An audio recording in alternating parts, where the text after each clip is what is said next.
Hey, it is your buddy, Peace and Harmony with you here today. Much love going out to all the beautiful, empowered harmonizers. We are zooming in and focusing in a little bit more in depth in terms of understanding the insidious nature on basically a female psychopath. You can basically also relay this as it might relate to you to another individual who is perhaps presenting with psychopathic tendencies in your life. But really, one of the insidious traits of a female psychopath is that of trickery and deception, especially as it comes to sort of offsetting or delaying boredom. One thing we need to understand about a female psychopath is that the way that their brains are wired are different than the rest or the massive population, i.e., 98-99%. This does not make them exclusive, better, superior. They are different. How they interpret this difference about themselves, basically they feel that they have a leg up, a perspective up, and above others, which gives them, quote unquote, the privilege to use trickery and deception when it comes to relating with others. The female psychopath is someone who seems way too controlled or way too controlling. Yes, they are on the power trip, and when it comes to someone who is psychopathic, it is all about the win. It is all about them, claiming victory. It's all about them claiming to be a champion, to be the best, to be untouchable, to be beyond the reach of others. So they are basically driven by this exclusivity and exclusive status. Why do they interpret this sort of difference in the way that they are wired differently? Particularly, they feel it sets them apart. They don't feel that they get sort of caught up in the minutia of relationships, the time element, the constraints of needing to have only one person. To them, it's a flavor of the month, a flavor of the day, a flavor of the hour. However, though, if they are targeting others, there is a real insidious feeling of trickery, deception, and then ensuing paranoia and suspicion and concern if you are not sort of previously schooled on these types of individuals. A female psychopath, really, we have to understand just a couple key components is that they are without a conscience.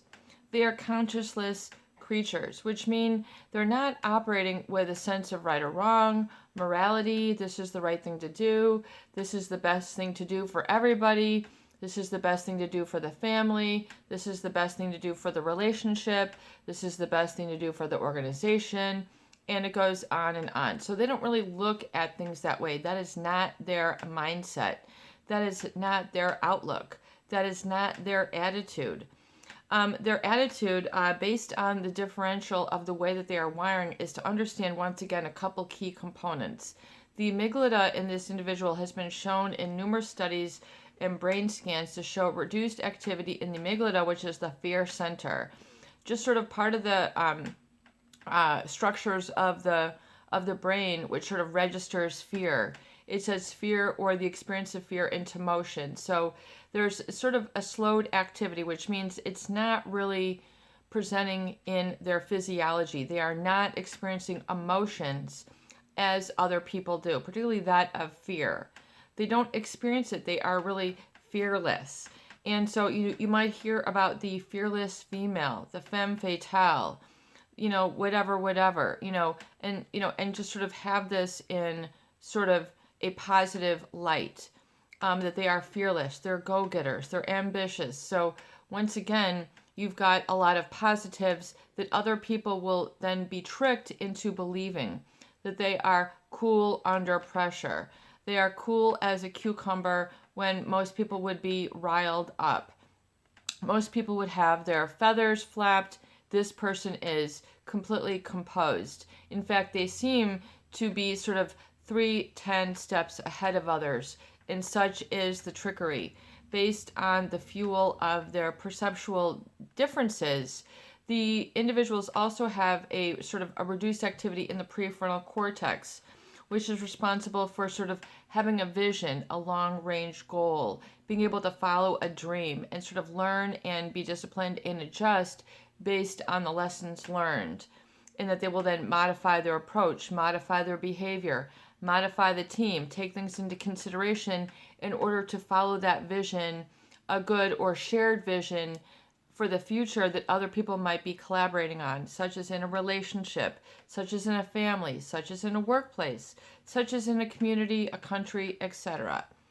And so, this trickery and deception oftentimes is to offset a sense of boredom. So it's to understand that the female psychopath, they even are shown in many studies to have a higher level of testosterone. So that sort of fueled up hormone that you see that kind of gives men their masculinity.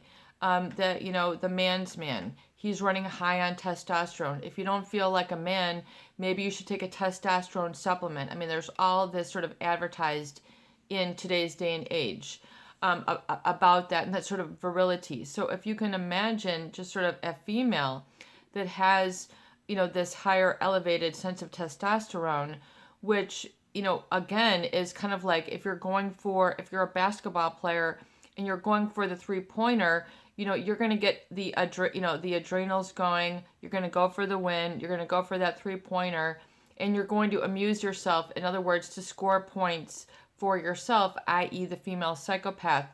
The testosterone gives them sort of, it overrides the empathy. It puts them into overdrive so they don't really feel the speed bumps. There are no speed bumps. There are no potholes.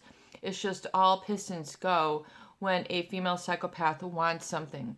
And trickery and deceit is just a way for them to climb the ladder quicker, to get people under their thumb quicker, to get them in a position of the center of attention more quickly.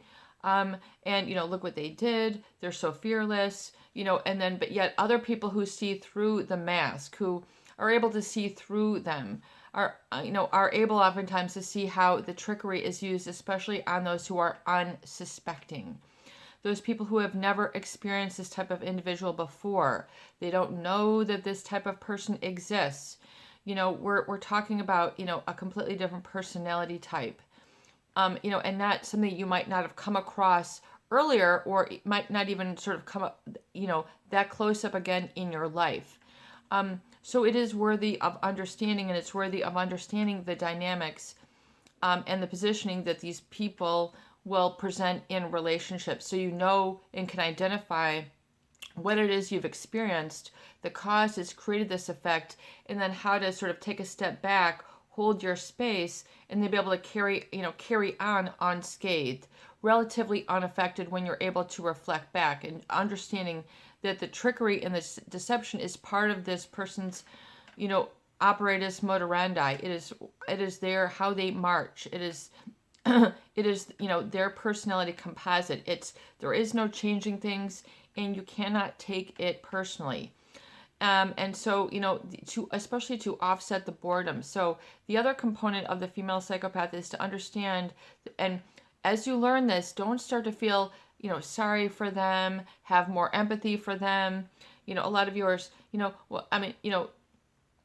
they will do what they're going to do. It doesn't mean you need to feel sorry for them. So number one, if you, have started feeling sorry for them, don't feel sorry. If you're going to start, don't feel sorry. That is going to be a real downfall to your healing. They will take advantage of others no matter who. I mean, it doesn't matter who you are to them. Basically, anyone is up for a targeting of this individual. And I say this unequivocally. And it's a very serious nature. So you need to understand the real seriousness of when you've encountered this sort of trickery and deception within another.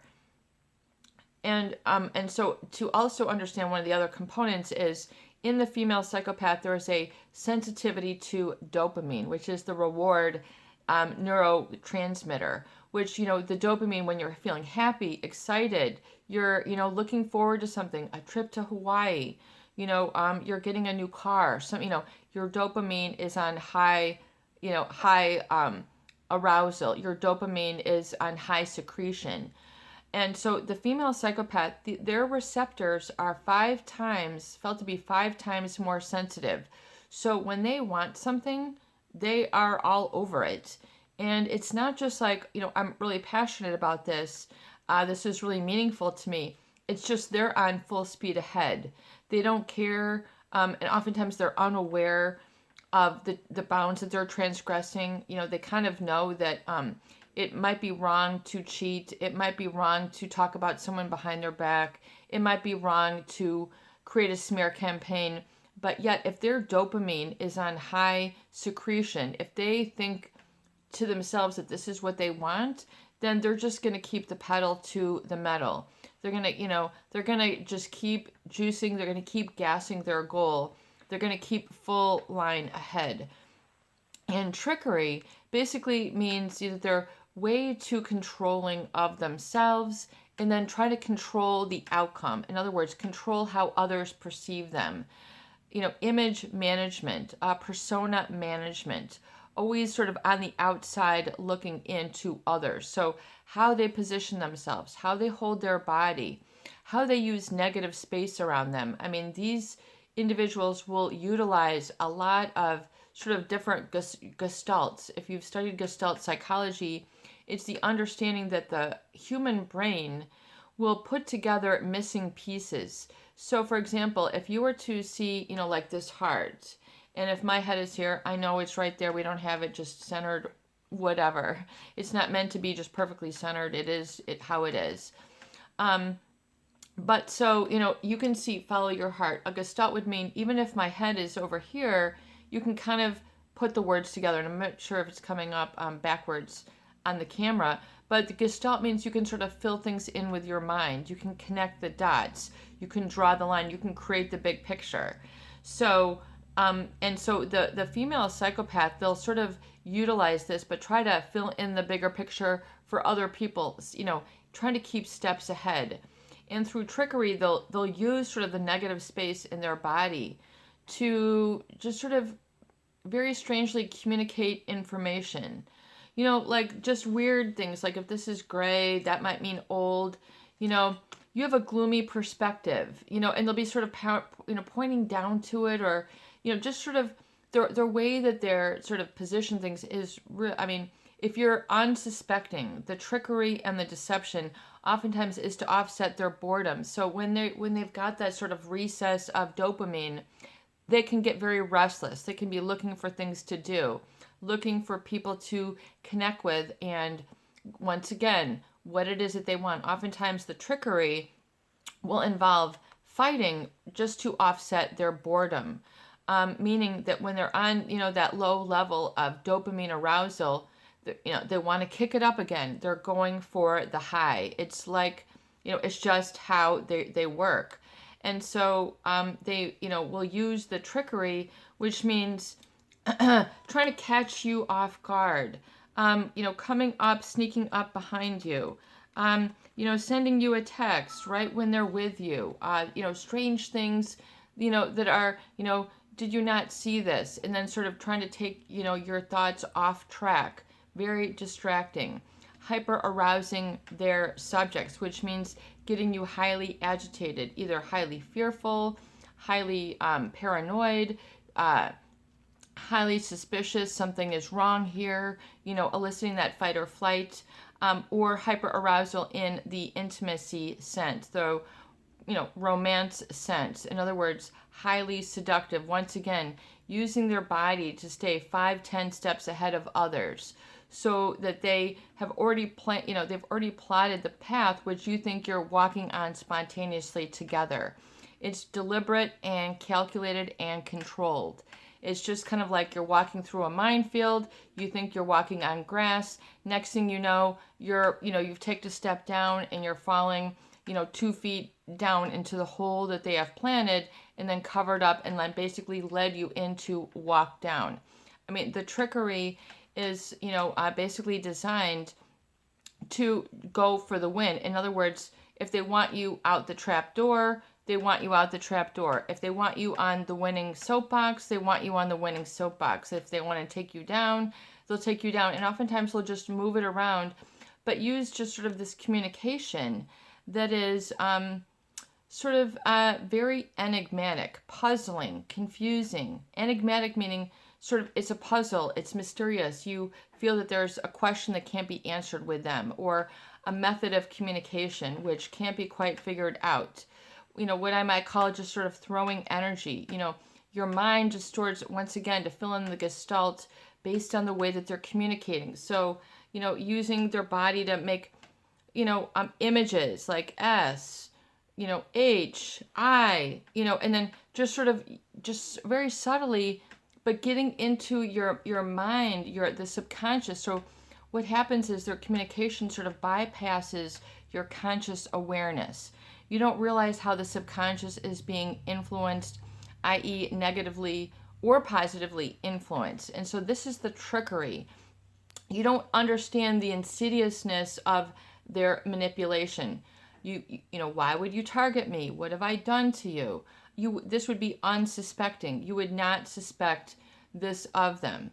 They're, so good looking. They're so affectionate. They're so charming. They're so, I'm head over heels, This is all of a sudden, I don't have any more cares or worries in the world anymore after meeting this individual. So that oftentimes is the experience. So, or the experience. And so people will then put their guard down, and then the trickery ensues. So the female psychopath knows how to get you right where she wants you, just sort of at that precipice, at that crossroads, so that, they'll lead you basically off the cliff. And then I didn't see it coming.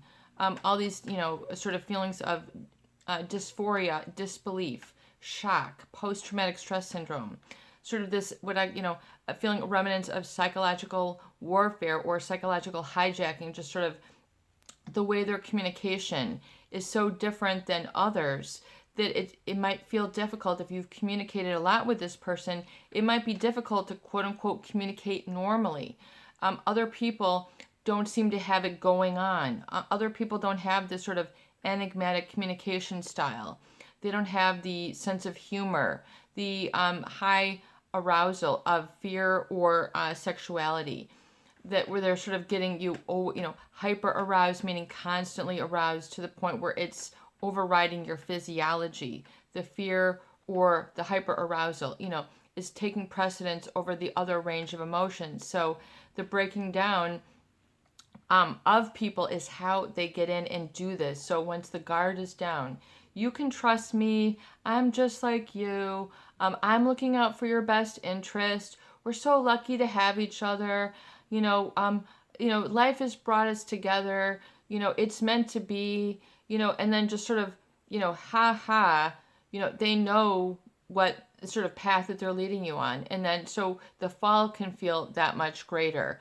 But the sort of psychological communication that is enigmatic, which seems pragmatic or practical, at the time, is very much not. And so the trickery is designed in the communication, oftentimes using the body language, the unspoken, the nonverbal communication, the positioning of their body over furniture, areas of the room, areas of their car. I mean, just all sorts.